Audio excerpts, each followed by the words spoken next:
Matthew 8:7 जेजूचें कोश्ट मरण आनी पुनर्जिवनपण. जेजूचेर आड गुडमेल. चॅप्टर 26. हें सगळें उलोवन सोंपयल्या उपरांत जेजून आपल्या शिसांक म्हणलें, 2 दिसांनी पास्क जावचें आसा म्हूण तुमी जाणात. आनी मनशाच्या पुताक खुसार मारूंक धरून दितले. तेन्ना मुखेल याज्ञीक आनी पोरजेचे जाणटे कायफास नांवाच्या परम याज्ञिकाच्या निवासांत जमले आनी फास मांडून जेजूक धरूंक आनी जिवेशीं मारूंक तांणी गुडमेल केलो. तरी आसतना तांणी म्हणलें, हें उत्सवाच्या दिसांनी नाका, लोकांची उचांबळाय जावंक खोरी. बेतानियेंत जेजूची माखणी. जेजू बेतानियेंत सिमांव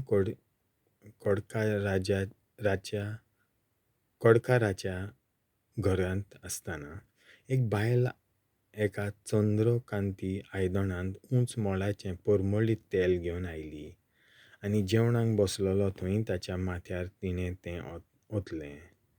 हें पळोवन शीस चिडले. तांणी म्हणलें, हो इबाड कित्याक?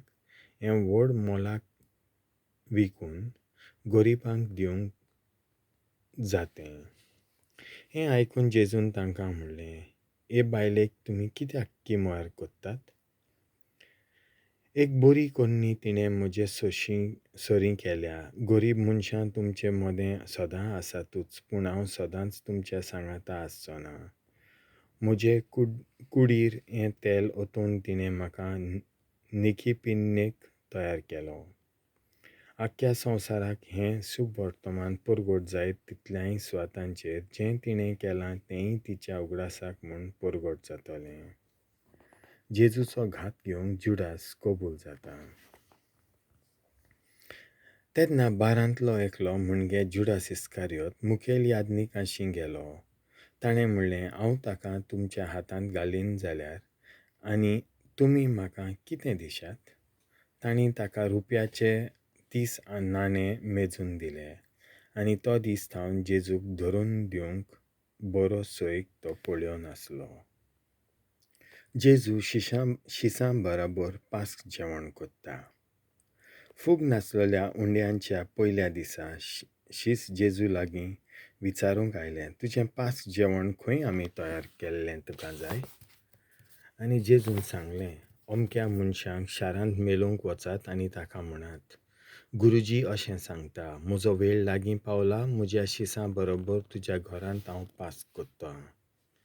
जेजून तांकां हुकूम दिल्लो तो शिसांनी पाळ्ळो आनी पास्क तयार केलें. सांज जातोच आपल्या 12 शिसां सांगाती तो जेवणाक बसलो आनी ते जेवताना ताणें म्हणलें, हांव तुमकां खरेंच सांगतां, तुमचे भितरलो एकलो म्हजो घात घेवचो आसा. ते जबर खोंते भरीत जाले आनी एक एकलो ताका म्हणूंक लागलो, सायबा हांव न्हय पूण तो. सायबा हांव न्हय मू तो. ताणें असो पोत्तिपाल केलो, म्हजे बरोबर ताटांत हात घाल्ला तो म्हजो घात घेतलो. मनशाचो पूत ताचे विशीं बरयल्लें आसा त्या प्रमाणें वेता खरो. पूण जो मनीस मनशाच्या पुताचो घात घेतलो ताचें कोटाकोटा. जल्मूंकूच नासलो जाल्यार त्या मनशाक अदीक बरें जातें. ताचो घात घेवंक वेतालो त्या जुडासानूय अशें विचारलें, गुरुजी हांव न्हय तो? जेजून ताका जाप दिली, तुवेंच सांगलें. जेजू आपलें नव्या कराराचें जेवण स्थापून दिता. आनी ते जेवता आसतना जेजून उंडो घेतलो, देवाक दिनवासून तो मोडलो, तो शिसांक दिलो आनी म्हणलें, घेयात आनी खायात, ही म्हजी कूड. मागीर ताणें पात्र घेतलें आनी देवाक दिनवासून तें तांकां दिलें आनी म्हणलें, तुमी समेस्त हांतलें पियात. हें म्हजें रगत, कराराचें रगत, सगल्या मनशांक पातकांचें बोगसणें जोडून घेवचे खातीर तें हांवें वारोवचें आसा. आनी तुमकां सांगतां, तुमच्या सांगाता म्हज्या बापाच्या राज्यांत हांव नवो सोरो पिये पर्यान ह्या फुडें दाखेच्या फळांक फळाचें हांव आनीक पियेवचो ना. स्तोत्रां गायल्या उपरांत ते जैतुनाच्या दोंगरार वचूंक भायर सरले. जेजू बरोबर पेद्रू मरूंक तयार. तेन्ना जेजून तांकां सांगलें, आयचे राती तुमी सगळे म्हाका सोडून वेतोल्यात. तर अशें बरयलोलें आसा, हांव गवळ्यांक मारतलों आनी शेळयांची दुसपट जातली. पूण देवान म्हाका पुनर्जिवंत करतोच हांव तुमचे आदीन गालिल्यांत वेतलों. ह्या उतराक पेद्रून म्हणलें, सगळेच पर्यान तुका सोडूंक गेले जाल्यार हांव कसोच तुका सोडपाक ना. जेजून ताका जाप दिली, हांव तुका सत सांगता, आयचे राती कोंब्यां सात घालचे आदीं तूं 3 फावटी म्हाका वळखोनाय म्हूण सांगतलोय. पेद्रून ताका म्हणलें, तुजे बरोबर म्हाका मरचें पडलें जाल्यारूय हांव तुका कदींच सोडून वचपाक ना. हेरांय शिसांनी तशेंच म्हणलें. जेत्समानी मोळ्यान जेजू मागणें करता. तेन्ना जेजू तांचे बरोबर जेत्समानी म्हणलोल्या मोळ्यांत गेलो आनी ताणें शिसांक म्हणलें, थंय वचून हांवें मागणें करीसर तुमी हांगा बसात.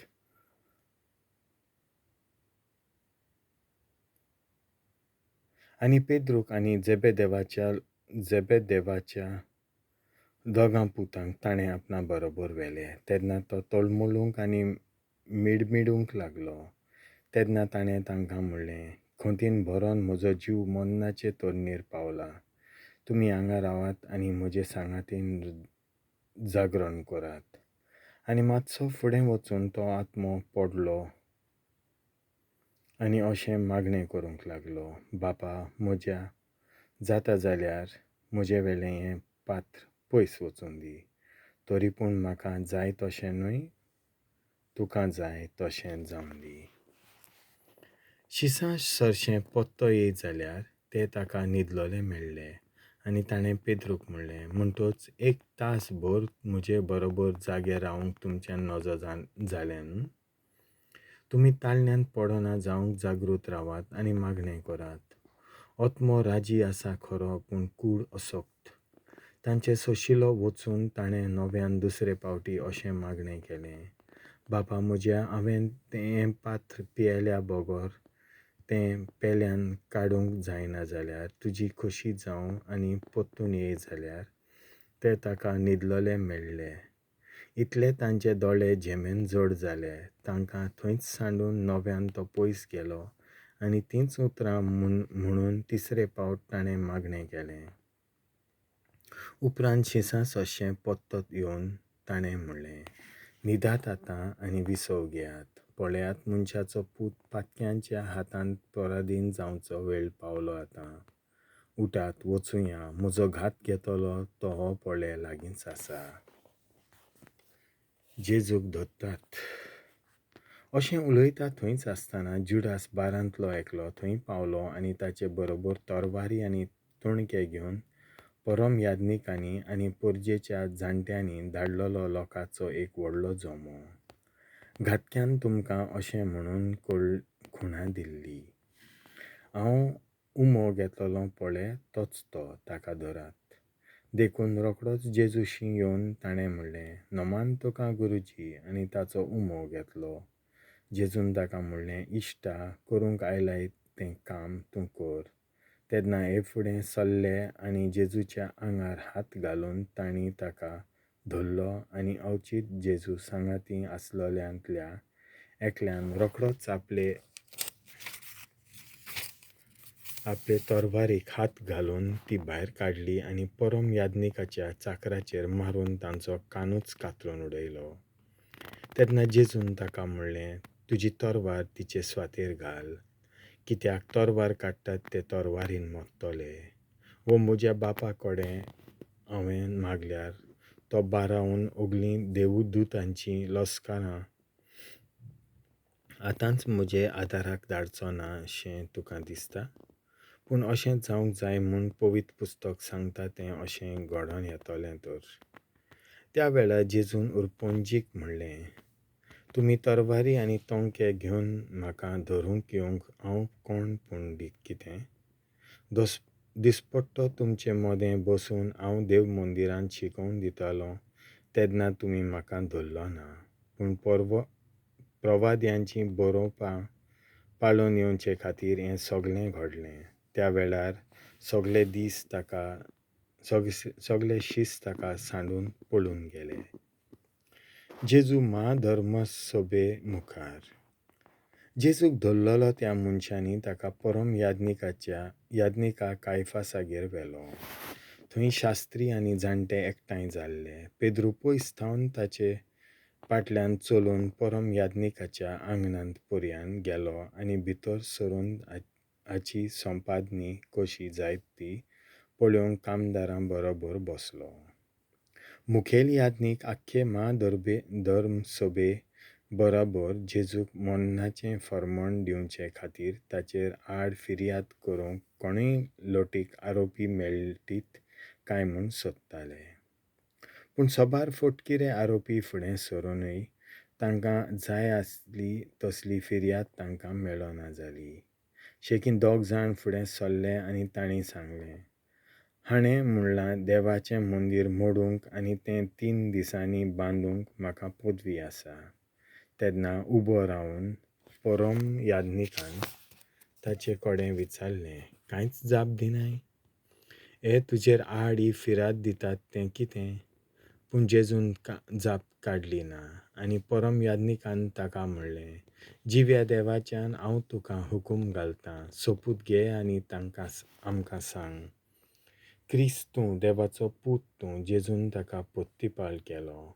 तुवेंच अशें सांगलें तर हांव तुमकां सांगतां, मनशाच्या पुताक देव पदवेच्या उजव्या हाताक बसलेलो आनी सर्गींच्या कुपां वेल्यान आयलोलो तुमी देखतल्यात.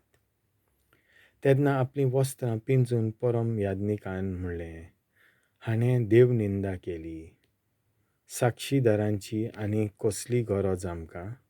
चोत्राय धरात, तुमी आतांच देव निंदा आयकल्या. तर तुमकां कितें दिसता? तांणी जबाब दिलो, ताका मरण फावो. तेन्ना कांय जाणांनी तांच्या तोंडार थिपी उडयली आनी ताचेर थापतां मारलीं. हेरांनी ताचेर मुठी मारून म्हणलें, आरे क्रिस्ता, तूं प्रवादी न्हू? तर सांग आमकां, कोणें मारला तुका?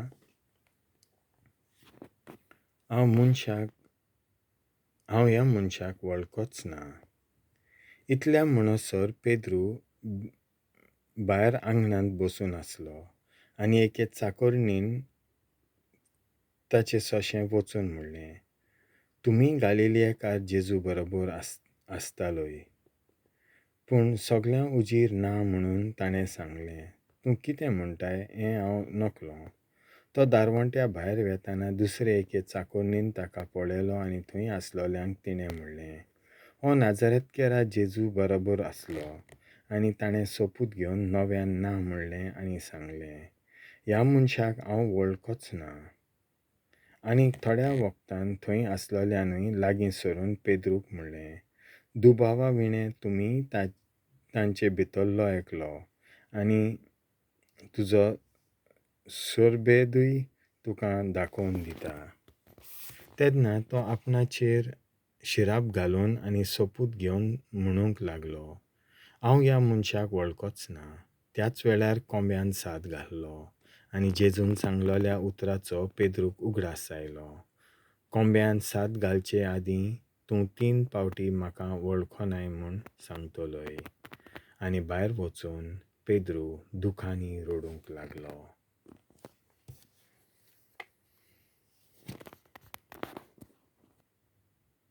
देवाचें उतर हें.